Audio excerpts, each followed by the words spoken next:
Welcome to Sims 4 here with Chronicles of Earth 9. I'm Agamemnon, and we're going to continue on here with part 3. This episode we're going to focus mainly on Hippolyta, the character, give you some back story with her, kind of update you with what we're doing in the show here. And structurally, I think the only thing I really did at this point in the next hour was we were fiddling around with the bathroom. We changed out the beds in the last part. I kind of discovered about comfort levels. I started redesigning the kitchen, and we were trying to get a handle on laundry. At this point, I still don't thoroughly understand how laundries work. I just loaded up the mod prior to starting filming the series, but and we're trying to get a good workflow between the time that everybody goes to work and when they get back, getting them to do stuff in the house. And at this point in my Sims 4 career, I didn't know that you could travel, and how I ended up realizing that you could travel was one of the cats got sick and I had to take him to the vet, and that's when I realized you could travel. And in the more recent videos that we shot, I've been working on Donna Troy's character, and I decided to travel more with her, and I discovered that there were like libraries and gyms, clubs and stuff, and so I didn't really know you could do all that. And at this point of the video, we're doing the voiceover on the 13th of January, but the recording occurred on the 30th of December, so it's been almost 2 weeks since I've seen this. This footage.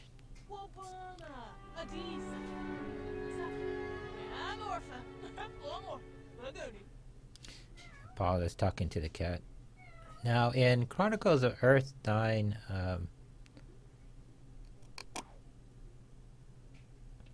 Hippolyta is a very important character, and she's sort of like, in a typical story, the mother will typically be the sort of the prudent one, and the daughter will be the sort of the wild one, and so forth. But in Chronicles of Earth 9, I decided to flip the roles around so that the mother was kind of the wild one, and the daughter, because the mother's wild, the daughter tends to be probably a little more prudent, and they have different sort of dreams, and but they're alike in a lot of ways in terms of their tenacity and spirit. They're very alike, but at the core of the characters, Hippolyta is a sun in Leo. Steve's a sun in Leo. Edda's Aries, sun in Aries. And Athenata, or Diana Prince, is a Libra. So at the basic core of Athenata, her character is really a balanced character, and she's also a neutral character in the story. Hippolyta is a neutral character in the story, however, because she's a Leo, she's very spirited. Leos are fire signs, and they tend to, that makes them more of a spiritual energy type of sign. And so their fluidity in nature, their motion is governed through spirit and energy, which is different than water, earth, or air. But with fire signs, they tend to be people who feel, because they're connected with everything. Everything they do, there's a connection to it, a spiritual connection. And with fire signs, they value the things that they put in their life. They do so, it becomes a part of them. And with Leo, they become very protective because at their basic core they believe in stability, maintaining their fixed fire signs, and so they like things sort of to stay the way they don't necessarily oppose change, but they hate change. But and Leos are very playful, kind of like a cat. They're very playful, and they're not very me focused, but they like drama, and they're not afraid to take the center of attention. Really, Libra is more of a center of attention because they're a balance sign. They're in the middle, and so that's sort of their natural place. But Leo's sort of complete Libra, and Libra usually completes Leo. And in our story, it's really the daughter that the mother drives a lot of strength from, and that's where she gets a lot of her energy. Or it really grounds her, anchors her, I should say. Not, her energy is her own energy, but it's her daughter that really centers her. And so when Athenata, they think she dies in the story, it's very hard on her. She takes it, Apollo takes it very hard. And it's a struggle for her over the period because when they rediscover that she's alive, it's 10 years later in the story because she goes away in April of 1945 and she comes back in April of 1950. But she goes off to have her daughter, and in the book 20 covers a 5-year period of time, which takes us to about 1955, and that's when Hippolyta discovers that Athenata is still alive, and it's really accident that they even discover that she's alive. How they discover she's alive is that by trade, one of Athenata's skills is she's a cobbler, and she can make clothes. She's a dressmaker and tailor, and those are skills that she's acquired over 2,800 years. So she's lived through the time period where a lot of these technologies and machines were invented. And so she had to learn by handcrafting and trade, and she's learned through thousands of years of training and trade with many people all over the world. So she's a master craftsman with both shoes and clothing. And when Edda is living with her, she's making a lot of Edda's bra. She has a lot of problems finding bras that fit her perfectly because with many women, women's clothes weren't mass-produced until the 20th century. So prior to that, most women made their own clothes, and it was very hard to get mass-produced clothes. And after the war, that changes. And so a lot of manufacturers start seeing the benefit because women are working, and that's sort of why we have that in the story. So you follow that sort of history. And the reason why men have really good clothes and they're standardized is because through the centuries, men were the ones who were the soldiers, and so when they went off to fight the wars, the government all over the world collected good data on different clothing size, and that's why men clothing, it's from a mass production point of view, are pretty standardized. It's very easy. It's like one scale, small, medium, large. And shoe size are like, but with women, problem that they had is as they started mass producing clothes,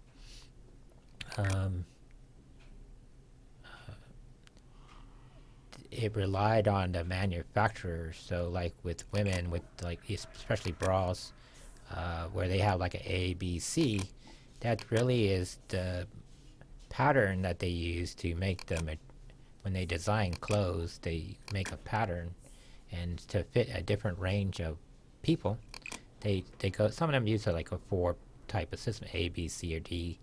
Some manufacturers, because people like, they get the, oh, it's good, it's a D size, that's just for me. So as you get into the 80s and 90s, you start seeing manufacturers have like double letters. But it all goes back to coming in the 20th century. There's not a lot of data in the world, and there's no common standard.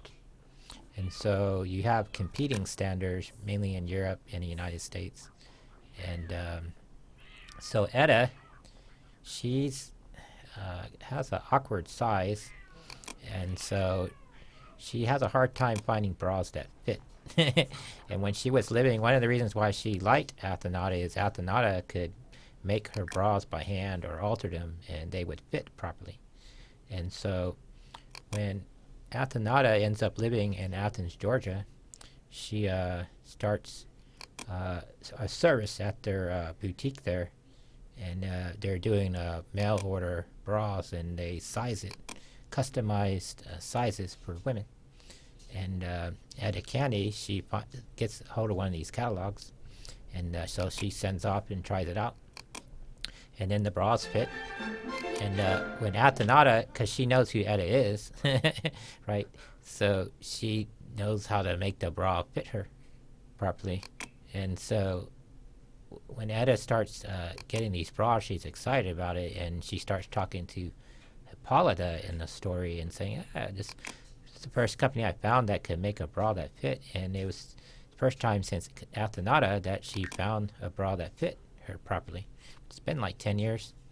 And then so Hippolyta starts looking at the bra, and she notices the stitching patterns on the bras are by they're hand stitching patterns and not the machine stitching patterns. And then so she gets curious because one of the reasons that makes Athenata such a good tailor or dressmaker is that she's naturally strong and she's very accurate. And so when she makes things using her abilities, it's probably better than what a machine could do. But it's handcrafted. And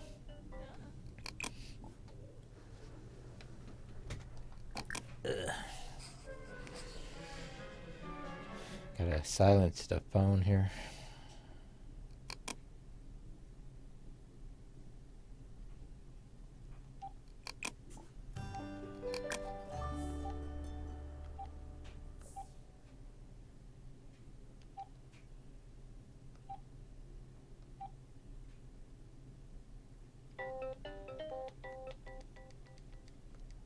There we go. All is right in the universe.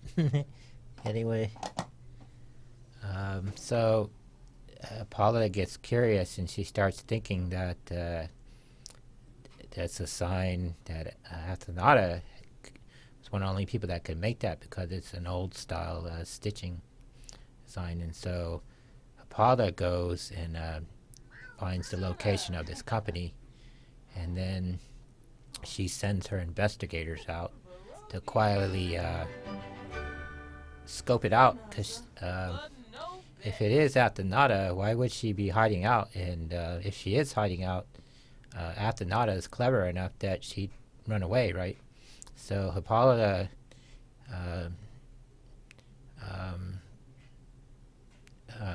wants to know. So that's how they find her. And pivoting back to Paula as a character, I really wanted to cover her history a little more. And I did this in the right way. I got my notes on her here. But let me pull them up.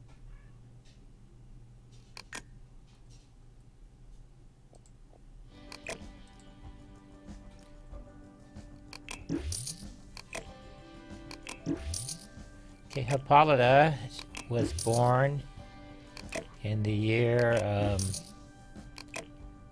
1557 BCE. Her mother is Queen Trera. She was the first Amazon, and her mother was the daughter of Aphrodite. well, Aphrodite was trying to make a new form of woman, and then so with the help of God El, Aphrodite, to bring balance to mankind, because mankind had become unbalanced with masculine energy and needed to be restored to balance. So with the help of Artemis, goddess Athena, goddess Hera, and Persephone, Aphrodite created Atrera with the help of the Titans. Now, why God El helped them is because it would lay the groundwork to create the Wonder Woman, which becomes Athenata, which is his daughter in the story. As per the request of God El Yahweh, Aphrodite leaves the child with an old warrior, Friedrich Schaven. That's the town, not the guy. In the modern, what would become modern Odessa. They leave it basically with this guy. He's an old warrior. And then in 1566, or 1539, Atrera dies at the age of 45. And that's how Hippolyta becomes the queen at age, I believe, 18. Let me check.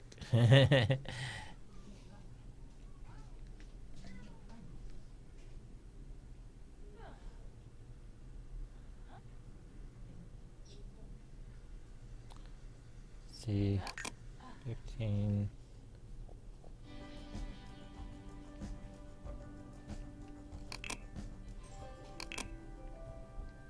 Yeah, Hippolyta is 18 when the mother dies, and she has 3 other sisters, and they're younger. They're all basically teenagers, and so as the eldest sister, Hippolyta sort of had to come to power really fast, or come of age really fast, and she avenges her mother's death. Her mother is killed by Bellerophon. Is that his name?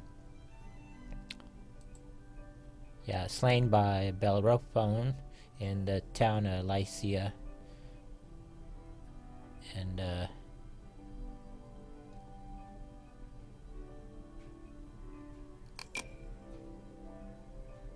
And that's basically how she comes about. And then how Apollo ended up dying in her mortal life was Hercules came along, and he had to complete these 12 labors. He committed a crime, but he killed people basically.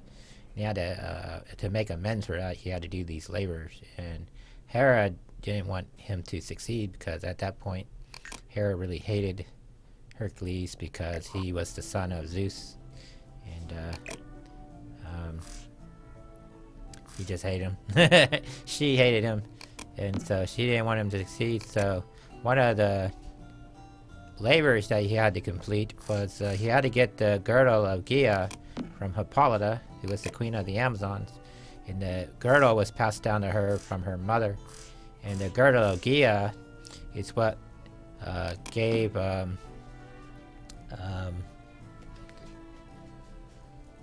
the Amazons their power, basically, from the gods, which was the goddess Gaia, the earth, and the planet. And in our fan fiction, we have another layer added to that. In our fan fiction, there's a group of metahumans called Aphrodite genes, and they're all females. And Atrera is the first Aphrodite gene, and that's because she was born from Aphrodite, and the union of Aphrodite and God El. And all the Amazons descend from that.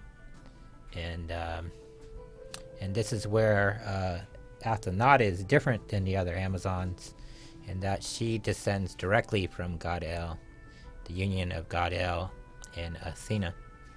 But Hippolyta is the one that carries the child for Athena, because Athena is a virgin in the story. That's why God El was able to mate with her. And then in why Athenata ended up with 2 mothers. But Hippolyta, her sister Penthesilea, who's a little younger than her, um, she falls in love with Hercules. As when they come to get the girdle with the King Theseus, who they have the Athens army, they're helping Hercules, and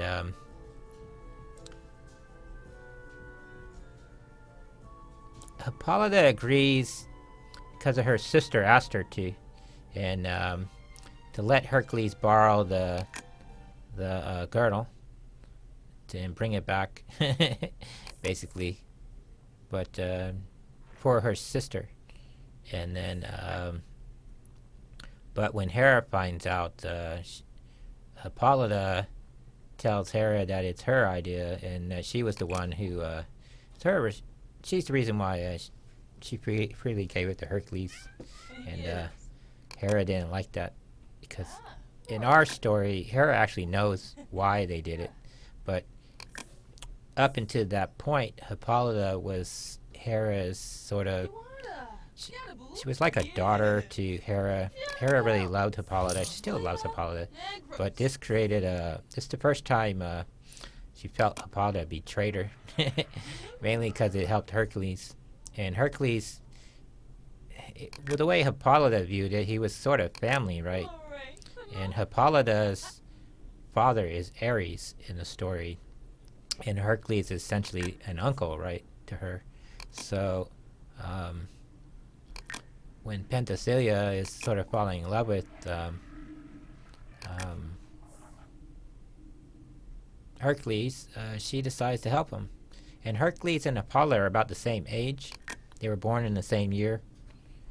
And she's like, yeah, because Apollo is kind of a cool person. She's like, hey, I don't, yeah, go ahead and complete your thing, and when you're done, bring it back, But Hera didn't like this, and so because Hippolyta lied to her, that's really what Hera was upset about, at least in her relationship with Apollo. She was upset that they even helped Hercules to begin with, but the fact that she lied to her, and Hera wanted to teach her a point, not to lie to her, and how she betrayed her. They were family, and she betrayed her. But in Hippolyta's case, she was sort of, Hera is sort of like the grandmother.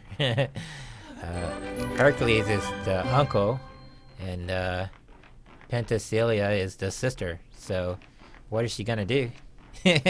In that scenario, she couldn't let, she has to help her uncle because he's family. She has to help her sister because, one, she's the elder sister, and two, she's the queen, right?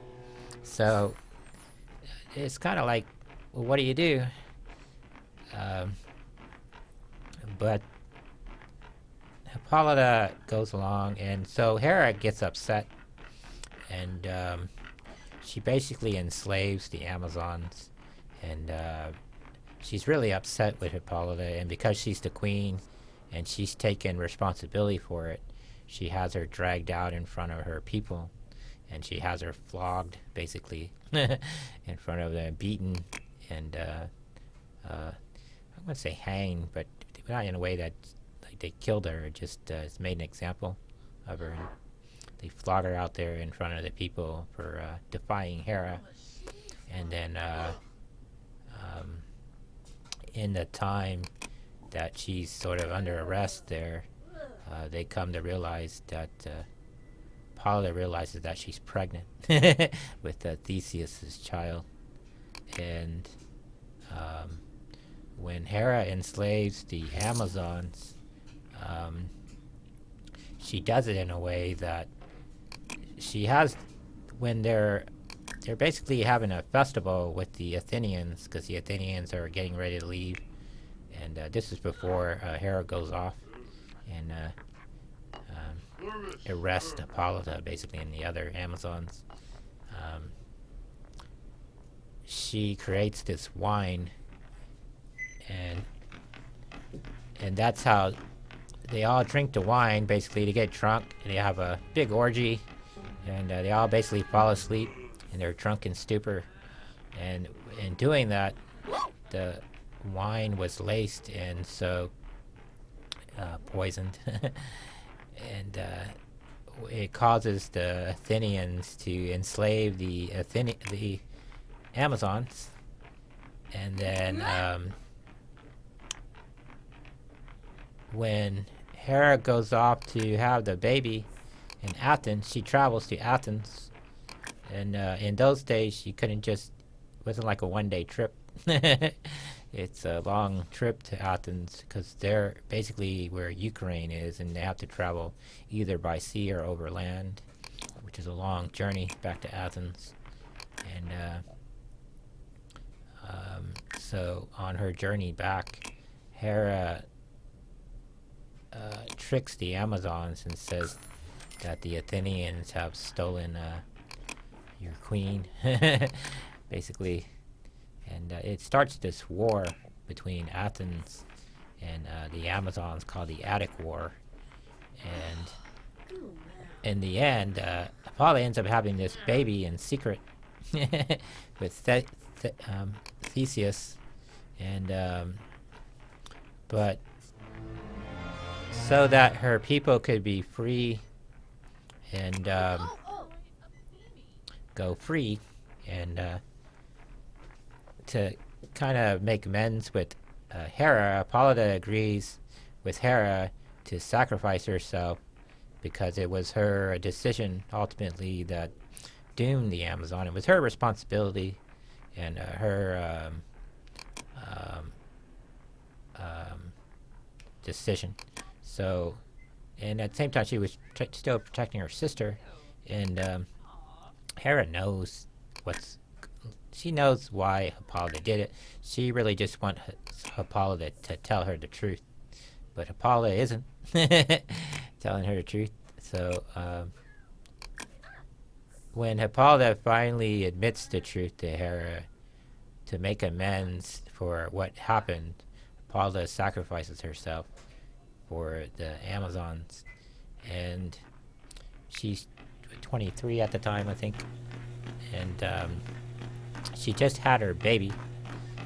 And so when she's out walking around, it's basically raining. It starts raining, and she's wearing like this white shawl, and so she ducks into the woods to get out of the rain, and she's talking with Hercules, and she's telling Hercules that she doesn't feel bad because Hercules feels bad that all this happened to them.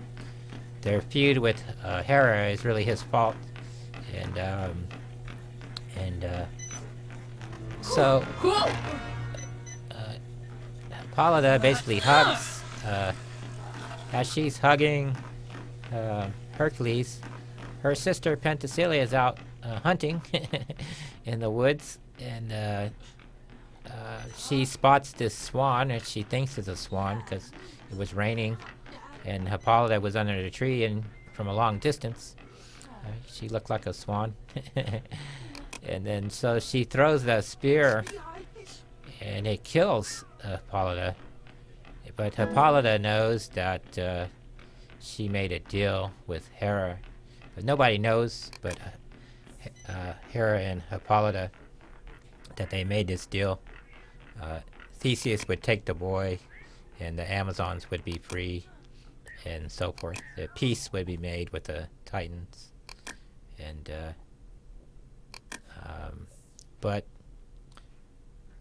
Paula ends up dying in Penthesilea's arms, and she's kind of jokey about it because she knew it was coming, and she was like, "Don't feel bad, and stay healthy," that kind of stuff. And you have a really good throwing arm there, my sister, that kind of stuff.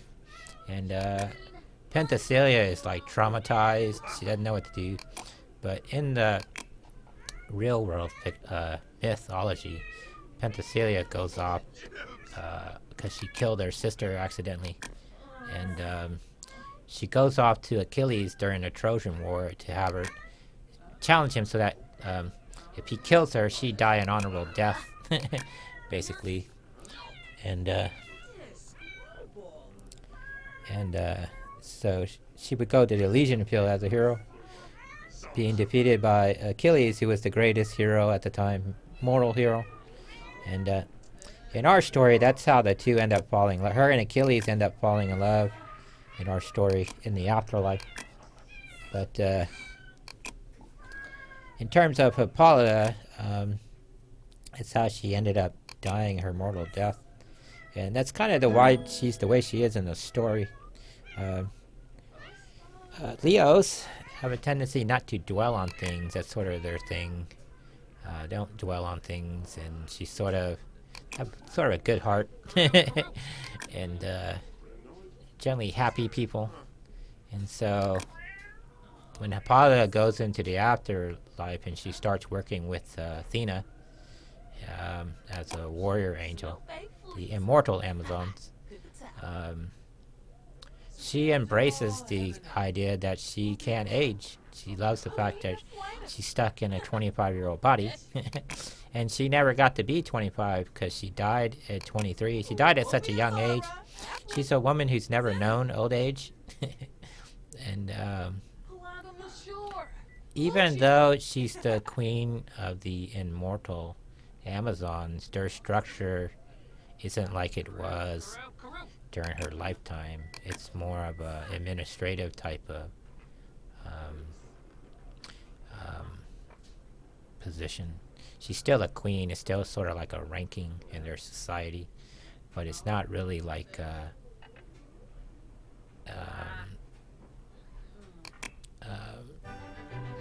in their society. There isn't like the Amazons are fighting other immortals. They're more of an army built as guardian angels, and they're there to help people one at a time. They call their charges. They help them one at a time to learn and grow as people in their lifetime. And what's happening in the background of the story is that it's sort of an idea that people are really spiritual beings, or what they call wisp. And your body is sort of like a cocoon in your lifetime, and as you go through life, the different cycles of die and be reborn, die and be reborn, your spirit is growing.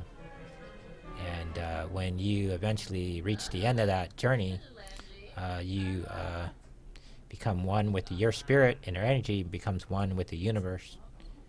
And in our lore, we're saying that's how the stars and stuff are born. They're born from animals and stuff dying. They start at a microscopic level, and it just keeps evolving and evolving, and it's a unending cycle. And when we get into the multi-universe type of stuff, the universe are like small little orbs, and they're floating in this big energy field, which we call pure energy, and the living energy, or the living force. And that's what God El is in the story, our maximally great being.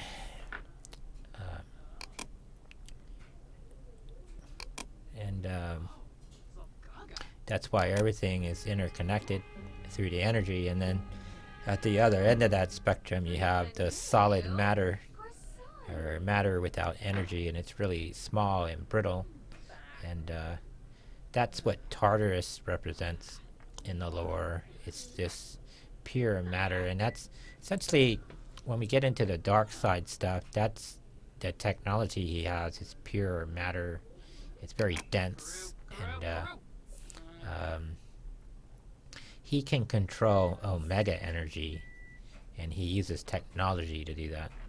And in our lore, the technology follows this technology index, and it's sort of set from like the planet Ungran, which was around 15 billion years ago. Technology, like organisms, grow in a certain pattern, and it evolves, and you go through different stages of technology development, each world in the universe. And humans are at a very low scale on that, and they're just starting to come into where in the technology index, they're starting to come into the space age, where they're becoming a space-faring society. But the immortals in our lore are at the far end of that spectrum. The Titans are beings mainly that can't die in the story, and they form a symbiotic relation. So in the greater population of the universe, and even on the planet Earth, the immortals are a small population of people. The metahumans are a small population. So with the metahumans, there are only 1% of the total population of people on Earth.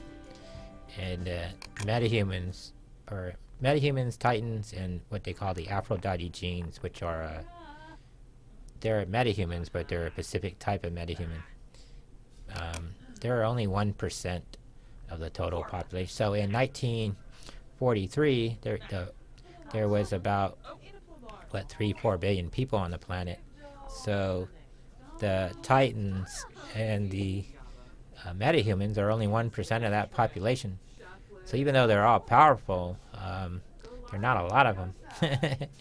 And the real purpose of the Titans is that they're the chroniclers. They chronicle the life of the mortals. Their responsibility in nature is to record the lifespan and the evolution of the mortal human. It's a symbiotic relationship. And in our fiction, the gods,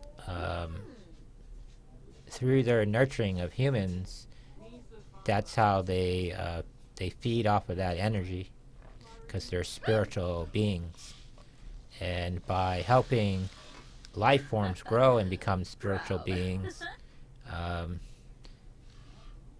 that's how they essentially grow as people. And so in our lore, the mortals all start off as this raw, passionate animal species, and the immortals' job or their function in the nature is to help them become civilized and grow and domesticated and compassionate, and pass that on to other cultures in the universe. And our Earth-based Titans, the Olympians, they're bound to the humans on Earth. Like Athenata, she's bound to the humans on Earth, essentially why she's Earth-based.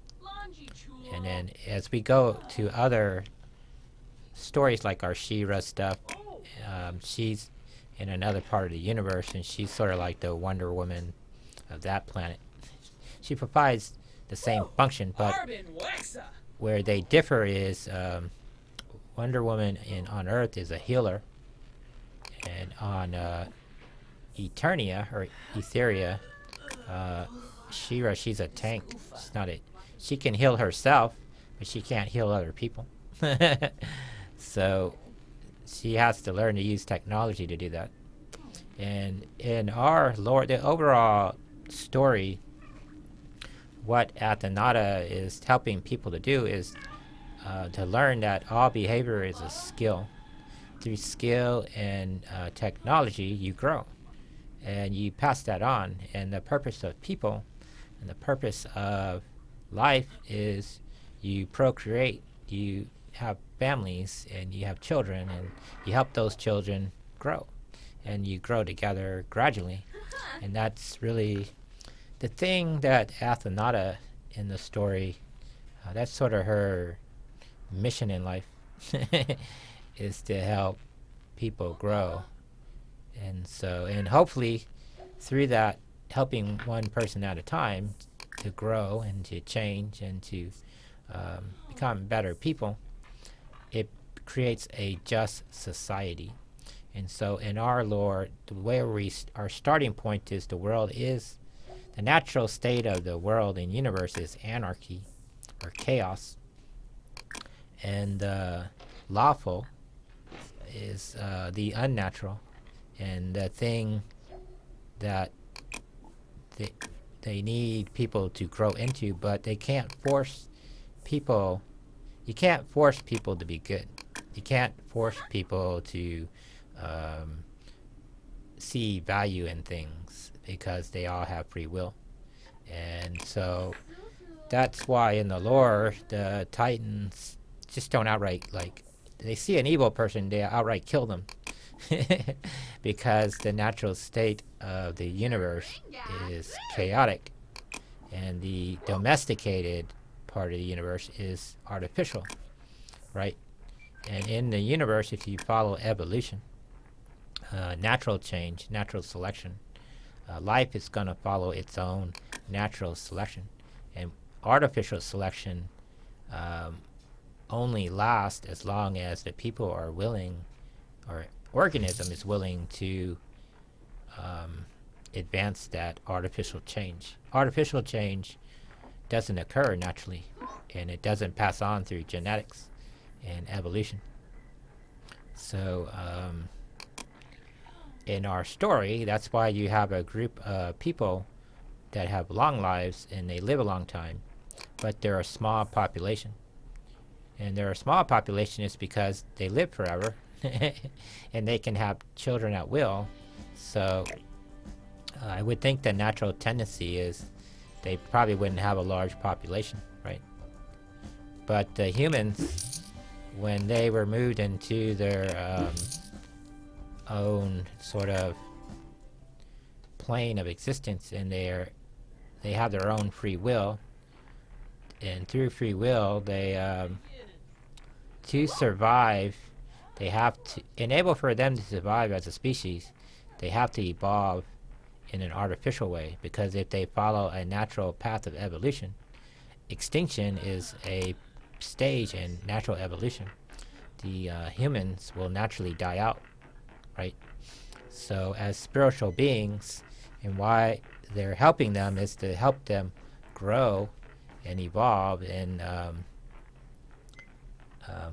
in that way the mortals become immortal, right? Because the species has to survive.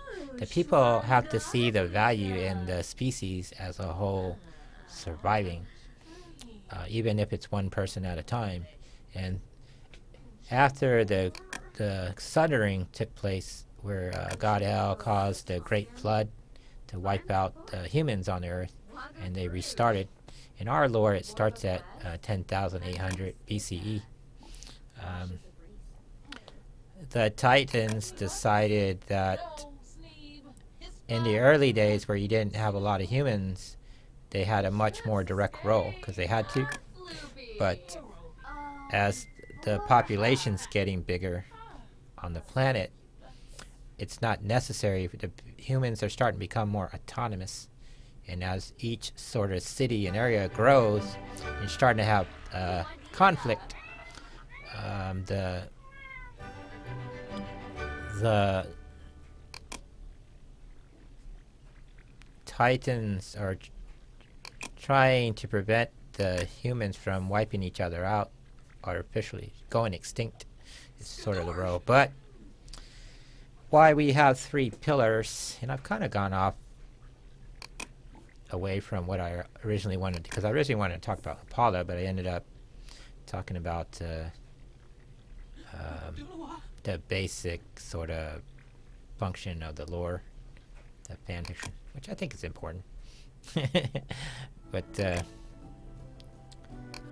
why they exist and why they're here and their purpose, how they relate to our Sims 4 here. I feel as the writer, that's really the message you're trying to, the story you're trying to tell, what it's all leading to in the future. And Athenada's real purpose in life isn't to go out there and beat people up, arrest people, and knock people out. Her real function in life is to help people see that for mankind to survive, There has to be balance in nature. There has to be balance. Uh, it can't be total chaos. And so for there to be growth, there has to be peace. And so, because when you're building things, you only have enough what they call scarce resources. And through scarce resources, you have to, do you want to expend all those scarce resources warring with people in a state of anarchy, or do you want to utilize those resources to grow? See? So, and the challenges that are involved in that. And that's really what they're about in the story, is to help people see the value of growing in the story, and to see that they're perpetuating their families and having offspring, and species survive. And so this is why it was important when World War II ends for Athenata, why from a story arc point of view, she goes and lives a domesticated life. And one of the reasons why the immortals like Hippolyta walks around the world posing as a lot of times a prostitute is because sort of like Zeus did, he walked around as a common person and see how people not necessarily treat you, but in psychology they call that natural observation. You naturally observe people in anthropology it's a observational study, but you just observe people in their natural state. You don't interfere, and how they grow, how they live, how they function. And so in our story, at the core, the Amazons are really just anthropologists in the story, right? And they're going around and recording. That's why it's called Chronicles of Earth 9. They're recording people's lives. And that's why they have charges in the story. And they're not there to dictate and tell people how to live. And they're really there to observe and help when they can help out. And so forth. But we're coming up. We're at 47 minutes. We haven't really talked that much about Apollo, but I did get her age when she was born. And then right here, I'm starting to play around with the bathroom a little more. I'm recognizing that you have 4 people living here, and I had broke it down to 1 bathroom. And then I slowly start to realize that that's not going to work. Well, the main problem that was happening was the first bathroom was in the front, and that's where the 2 women were staying. And to get to their bedroom, they'd have to keep walking through the bathroom, and if someone was in the bathroom, they'd stop because they're like, oh, they get uncomfortable when someone has to use the bathroom and someone's walking through there.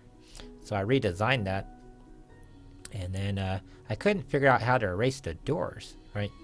So I realized that to erase the doors, you have to enable the walls to see the door, and then that allows you to click on them, and then you can sell it. That didn't dawn on me initially, and I kind of realized that.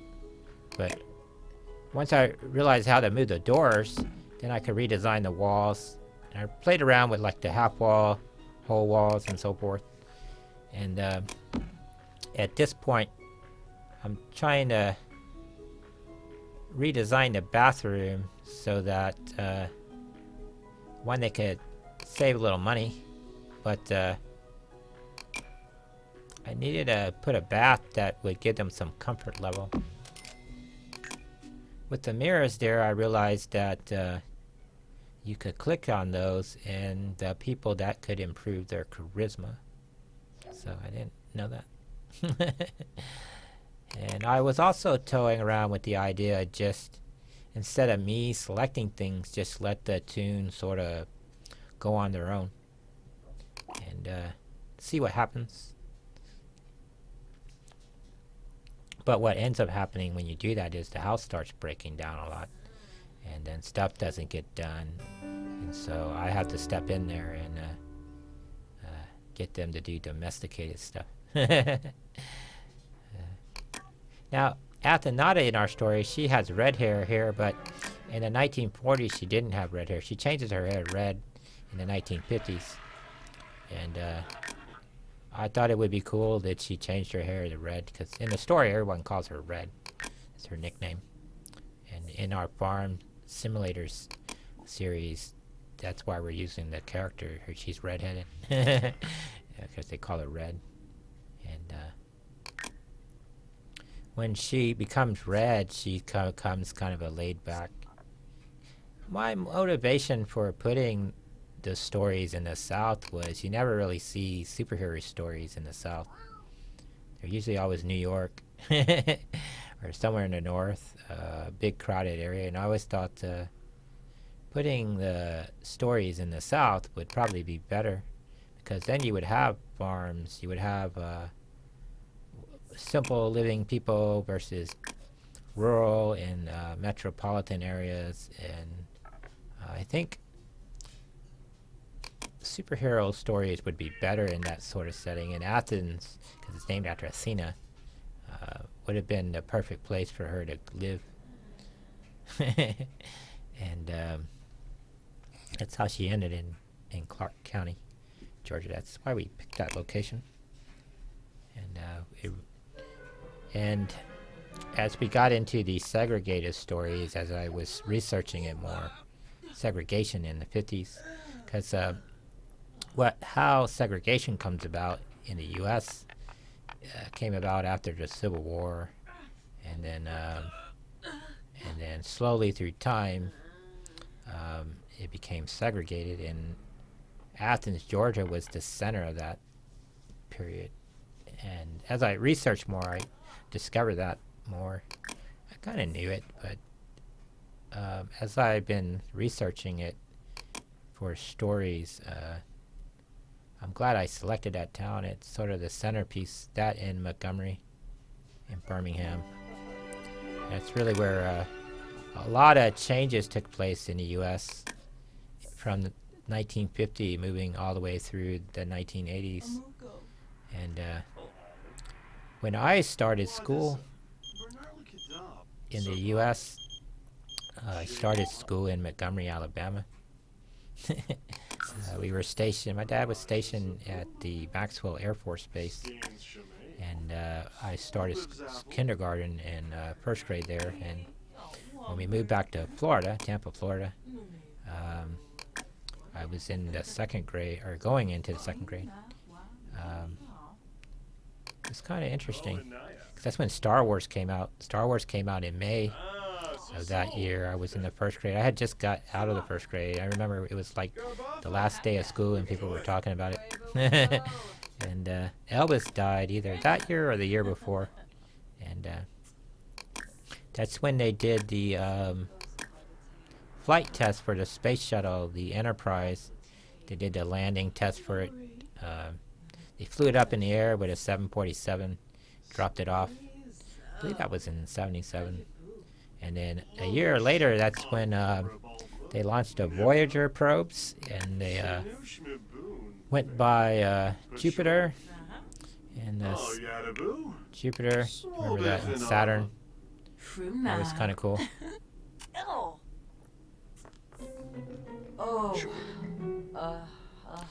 At this point, I was playing around more with Hippolyta, because I had just made her, and I was exploring a lot of the communication stuff.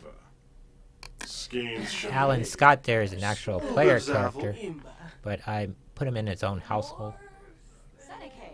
I'll go into him more as we deal with him in the story. But Alan Scott is was an important character. He's the first, say, gay character that I had to work with, and I kept him a gay character in the story. I didn't have to, but I decided to, because I have never written that type of character before, and I felt it was an interesting character. Using Dirk Benedict as his Avatar, Benay. and in the fan fiction, he was the first Green Lantern, and Miranai. I always thought he was a funny character. Sharba. And Uh, in our story, Wafa. in this, I kept him a gay character, so I'm having him flirt around with Steve, Steve a lot, and trying to design him Thioba. people he can socialize with in the fan fiction, and so that's sort of I have to make characters from scratch. And through Sims 4, I'm hoping that I can like make characters for him, and that would be interesting. Character. Now, when Hippolyta meets Alan Scott in the story, because it's in the 1940s and he's hiding that he's a gay man, but Steve knows he's gay, and Hippolyta knows it, and she has fun with him early on, starts messing with him, but he's actually a really cool character in the story. He hangs around with John Jones and Jay Garrick. Jay Garrick is the original Flash, and John Jones is the Martian Manhunter, and they hang around with what's his name? Kent Scott. I forget. I keep forgetting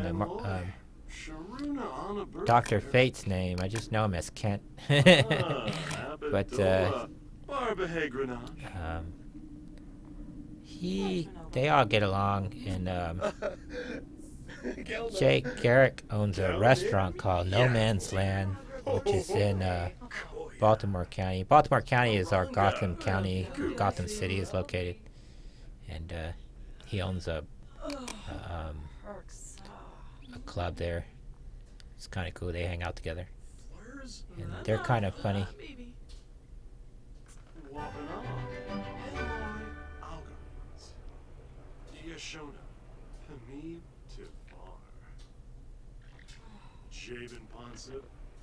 I don't know, when I was developing Chronicles of Earth 9, we started developing. I've actually been writing the stories in my head for 20, 30 years, but when I sat down to actually commit to writing it was in 2011. I knew I wanted to make video comic books, but I didn't know how to actually do it. And through the years, I found ways to do it, and I feel we're on a good path. And developing an LGBT character was kind of a new experience for me. So I had to model it after people that I'd met along the way in the 80s and 90s. People that I know, and mainly when I was in the Navy, I met a lot of people. Just the place we hung out, Uncle Louie's, across the street was another bar called the Nutty Buddy Bar, and they were like the gay bar. And Lewis, who owned one of the owners of Uncle Louie's, him and his wife, he turned out to be gay, and his wife caught him in bed with another man. Teresa, that's her name. She was pretty cool. I liked her. Both of them were cool. Jim, or Louis, and I keep calling him Jim, but he's not Jim. But his wife Teresa was funny, and they were just cool. And